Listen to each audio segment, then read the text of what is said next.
South India shopping mall the wedding మంత్ర సరికొత్త wedding collection south India shopping mall. నమస్తే, నేను విజయ్. దేశంలో మళ్ళీ కరోనా డేంజర్ బెల్స్ మోగుతున్నాయా? ఇప్పటికే దేశవ్యాప్తంగా అన్ని రాష్ట్రాల్లో కలుపుకొని దాదాపు 3,000కు పైగా యాక్టివ్ కేసులు ప్రస్తుతం ఉన్నట్టుగా తెలుస్తుంది. అయితే మళ్ళీ 2020 నాటి పరిస్థితులు రిపీట్ అయ్యే అవకాశం ఉందా? కొన్ని రాష్ట్రాల్లో మృతుల సంఖ్య కూడా కనిపిస్తుంది. ఇప్పుడు వస్తున్నటువంటి ఈ వేరియంట్ నిజంగా డేంజరా? వీటి గురించి మాట్లాడదాం. మనతో పాటు డాక్టర్ విష్ణురావు గారు లైవ్ కాల్లో ఉన్నారు. సార్ నమస్తే. నమస్తే అండి. సార్, ఇప్పుడు మళ్ళీ కరోనా డేంజర్గా మారిపోతుంది. గత కొన్ని సంవత్సరాలు చూస్తే పెద్ద ప్రభావం ఏం చూపలేదు, కానీ ఈసారి మాత్రం మళ్ళీ 2020 నాటి పరిస్థితులు వచ్చే అవకాశం ఉందా అనేటువంటి ఒక అనుమానం కూడా అందరిలో ఉంది. ఈ వేరియంట్ వెరీ డేంజరసా, లేదంటే? అందరికీ నమస్కారం అండి. అంటే గత అనుభవాలని బట్టి కరోనా అనే పేరు చెప్తేనే భయపడేటటువంటి పరిస్థితి ఇంకా ఉంది, పోలే ప్రజల్లో.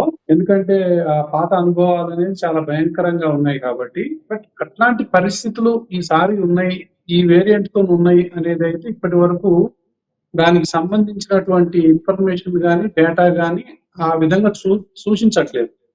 అంటే ఇప్పుడు ఒమైక్రాన్ అనేటటువంటి ఈ వేరియంటే నడుస్తుంది. అందులో NB181 JN1 అనేటటువంటి వేరియంట్స్ ఉన్నట్టుగా తెలిసింది. అయితే NB181 ని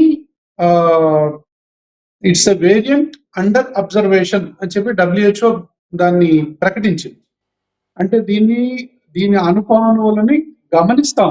ఇదేంటి అసలు, ఇదేమన్నా ఇంకా జీనోమ్ ని మార్చుకొని ఏమైనా ప్రమాదకరమైనటువంటి వేరియంట్ గా మారుతుందా, లేకపోతే ఇంకా బలహీన పడుతుందా అనేది గమనిస్తున్నారు.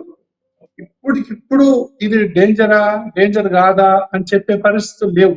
కాబట్టి అంటే ఉన్న అనుభవాన్ని బట్టి చెప్పొచ్చు. అంటే 3,000 కేసుల దాకా మనకు ఇండియా వ్యాప్తంగా రికార్డ్ అయ్యాయి.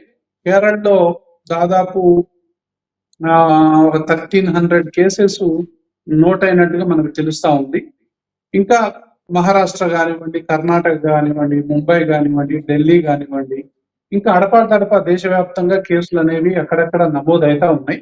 అయితే ఈ పరిస్థితి ఇప్పుడు ఇట్లా నడుస్తుంది. బట్ అప్పుడు కూడా ఏంటంటే కేసులు మెల్లమెల్లగా మొదలై ఒకేసారి తీవ్ర రూపాన్ని దాల్చినటువంటి విషయం మనందరికీ గుర్తుండే ఉంటుంది. సో ఇప్పుడు అందరికి వచ్చేది ఏంటంటే మనలో ఇంకా ఆ యొక్క ఇమ్యూనిటీ ఉందా లేదా అని. ఈ ఇమ్యూనిటీ పాయింట్ ఆఫ్ వ్యూలో కనుక మనం చూసుకున్నట్లయితే ఒకసారి ఏ వైరల్ ఇన్ఫెక్షన్ వచ్చినా కూడా ఎంతో కొంత ఇమ్యూనిటీ బాడీలో ఉండిపోతుంది పర్మనెంట్ గా. అంటే న్యాచురల్ ఇన్ఫెక్షన్ వచ్చింది చాలా మందికి ఈ దేశంలో. దాని తర్వాత వ్యాక్సినేషన్ కూడా దాదాపు 60-70% మందికి మనం వ్యాక్సినేషన్ కూడా వేసాం. న్యాచురల్ గా వచ్చేటటువంటి ఇమ్యూనిటీ ఒకటి, వ్యాక్సిన్ ద్వారా వచ్చేటటువంటి ఇమ్యూనిటీ ప్యాసివ్ ఇమ్యూనిటీ అంటాం, ఒకటి యాక్టివ్ ఇమ్యూనిటీ. ఈ రెండు కలిపితే హైబ్రిడ్ ఇమ్యూనిటీ అంటాం.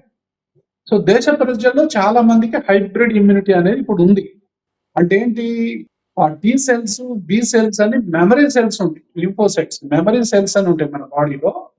అంటే మనం ఒకసారి ఏదైనా ఇన్సల్ట్ గురైతేనో, బలంగా ఏదైనా సంఘటన జరిగితేనో మన యొక్క మెదడు పొరల్లో ఒక జ్ఞాపకాల్లో ఏ విధంగానైతే ఒక సంఘటన నిలిచిపోతుందో బాడీలో కూడా టీ మెమరీ సెల్స్ లో ఇన్ఫెక్షన్ తాలూకు మెమరీ అనేది ఉంటుంది. వీటిని మెమరీ సెల్స్ అంటారు.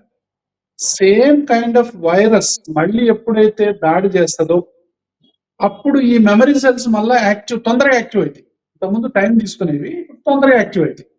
యాక్టివ్ ఏంటి అంటే కొంచెం తొందరగా ఇమ్యూనిటీని చేసేటటువంటి అవకాశం ఉంటుంది. ప్యాసివ్ ఇమ్యూనిటీ ఏదైతే ఉందో 6 నెలలు, జనరల్ గా బాగా 6 నెలలు ఉంటది. దాని తర్వాత అది ఫేడ్ అయిపోతాం, కానీ వ్యానిష్ అవ్వదు, టోటల్ గా వ్యానిష్ అయిపోతుంది, ఇమ్యూనిటీ ఫేడ్ అయిపోతుంది. అయితే మెమరీ సెల్స్ కూడా ఉన్నాయి కాబట్టి దానికి తగ్గటువంటి రక్షణ అనేది ఎంతో కొంత ఉంటది మన బాడీలో, అస్సలు లేకుండా ఉండదు. కాబట్టే మనకు కేసులు తీవ్రతరం కావట్లేదా అనేటటువంటి ఇది ఒకటి వ్యక్తం అవుతా ఉంది. ఒమైక్రాన్ స్పీడ్ పెరిగిపోతుంది. అంటే మైల్డ్ ఇన్ఫెక్షన్స్ ఇవన్నీ కూడా, సివియర్ ఇన్ఫెక్షన్ ఎక్కడ నోట్ అవ్వాల. ఈ ఇన్ఫెక్షన్ యొక్క సివియారిటీని గమనిస్తున్నారు. ఈ ఇన్ఫెక్షన్ ఏమైనా మోర్టాలిటీకి దారితీస్తుందా, మరణాలకు ఏమైనా దారితీస్తుందా? ఎవరిలో మరణాలు? ఎలాంటి జబ్బులు లేనటువంటి వ్యక్తిలో మరణాలు సంభవించడం, అంటే కొమార్బిడిటీ లేనివాడు.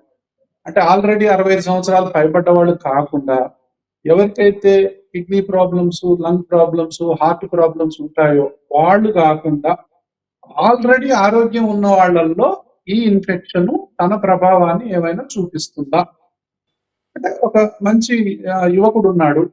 అతనికి ఏమి ప్రాబ్లమ్స్ లేవు. సడన్ గా ఈ యొక్క ఈ వైరస్ కరోనా లక్షణాలు ఏదైతే ఉందో సడన్ గా జ్వరం రావటం, సడన్ గా ఒళ్ళు నొప్పులు, కొంచెం స్మెల్ పోవటం, లేకపోతే గొంతు గరగర అనటం, ముక్కు కారటం, ముక్కు దిబ్బడేయటం. సో ఇట్లా కొంతమందికి వాంతులు, కొంతమందికి విరేచనాలు, కొంతమందికి బాగా నీరసంగా ఉంటాం. All of a sudden start అయ్యి ఇది ఏ విధంగా ఓ 2-3 రోజుల నుండి వెళ్ళిపోతుందా? లేకపోతే ఆయాసానికి దారితీస్తుందా? విపరీతమైనటువంటి దగ్గేమన్నా వస్తుందా? ఆకలి ఏమన్నా పోయిందా? వాసన ఏమన్నా పోయిందా? అంటే ఇంట్లోనే పడుకునేంత తీవ్రమైనటువంటి పరిస్థితి వచ్చిందా? హాస్పిటల్ పోవాల్సి వస్తుందా? హాస్పిటల్ పోతే అడ్మిట్ అవ్వాల్సి వస్తుందా? అడ్మిట్ అయిన ఐసీయూలో అడ్మిట్ అవ్వాల్సి వస్తుందా? అట్లా అంటే ఈ సీక్వెన్స్ ఏమైనా ఉందా అనేది చూస్తారండి. ఏదైనా ఎప్పుడైనా ఎవరైనా కూడా. సో ఇప్పుడు మన యొక్క దేశవ్యాప్తంగా కొన్ని హాస్పిటల్స్ లో ఈ విషయాన్ని గమనిస్తున్నారు. శాంపిల్స్ కూడా తీసుకుంటున్నారు. ఈ జీనోమ్ సీక్వెన్సింగ్ కోసం దేశంలో ఉన్నటువంటి ఉత్తర, దక్షిణ, తూర్పు, పడమర ఉన్నటువంటి హాస్పిటల్స్ నుంచి శాంపిల్స్ అనేవి సెలెక్ట్ చేస్తున్నారు. సెలెక్ట్ చేసి సెంట్రల్ ల్యాబొరేటరీకి పంపించి ఏమైనా జీనోమ్ లో మార్పు వస్తుందా రావట్లేదా అనేది చూస్తున్నారు. అయితే ఇప్పుడు మాత్రం పరిస్థితి ఏంటంటే విజిలెంట్ గా ఉండమని చెప్తున్నాయి. విజిలెంట్ గా అంటే ఏంటి? అప్రమత్తంగా ఉండండి, అంతేగాని ప్యానిక్ అవ్వద్దు. అంటే లేనిపోని ఆందోళనకు గురైపోయి ఏదేదో వచ్చేసింది అని చెప్పి అక్కడ ఇక్కడ న్యూస్ ని కంగారు పడిపోయి బెంబేలు ఎత్తిపోయి, సో ఒట్టిగానే అవసరం ఉన్నా లేకపోయినా పరీక్షలు చేయించుకొని హాస్పిటల్కి పోయి అట్లాంటి పరిస్థితి లేదు ఇంకా. కాబట్టి అలా అని చెప్పి నిర్లక్ష్యంగా కూడా ఉండొద్దు. సో అప్రమత్తంగా ఉండాల్సినటువంటి అవసరం ఎంతైనా ఉందని మాత్రం నేను చెప్పగలను. అలా అని చెప్పి ప్రజలు భయపడాల్సిన పని కూడా ఎంత మాత్రం లేదు. సో ఇది నేను పర్సనల్ గా ఫీల్ అవుతున్నా. ఎందుకంటే కొన్ని డెత్స్ సంభవించినాయి, 6-7 డెత్స్ సంభవించినాయి. కానీ ఎవరితో సంభవించినాయి అవి?